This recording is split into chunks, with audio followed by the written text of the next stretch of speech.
Hindi po matatalo ang mga cutielilits na sumabak sa Sing-ka-Galing stage. May isang contender na nag-audition gamit ang kanyang sariling piyesa. Narito po ang InstaChika report ni Irish Dutilios. Nagpakitang gilas na ang mga bulilit hopefuls sa entablado ng Sing-ka-Galing, bitbit ang kanilang mga boses at lume-level up na kulit. Let it go, let go, and I rise like a break of dawn. Let it go, that perfect girl is gone. He'll rise then. Iniidolo ng cutielilit na ito ang Asia songbird na si Regine Velasquez, na mesmerize ang mga judges na tila ibinalik sa panahon ng jukebox. At nagtiwala sa kaniyang mga pangako, ngunit nakita kong may iba siyang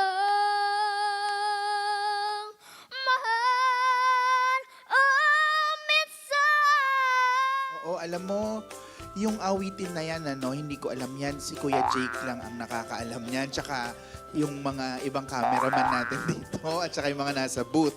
Nagpakitang gilas naman ang cutielilit na ito na 2 years old pa lang nang makagawa ng sariling kanta.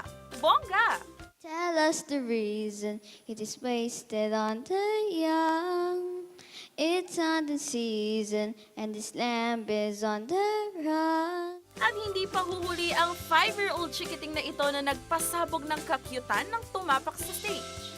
Di pa rin maanganga na lang langit sa ulap ng pag-asa ay iyong magkakamit.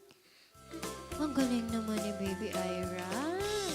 Teka, hurado dyan! Hindi po pwedeng iuwi ang mga cutielilit hopefuls. Ilan lang sila sa mga aabangan sa Sing-ka-Galing Bulilit Edition. Para sa mga aspiring singers out there, maaari pang humabol sa auditions sa September 19 at 28. At mayroon din sa buwan ng Oktubre, sa October 5, 17 at 26. Kaya sali na sa pinakamaningning na singing contest sa Central Luzon, Sing-ka-Galing.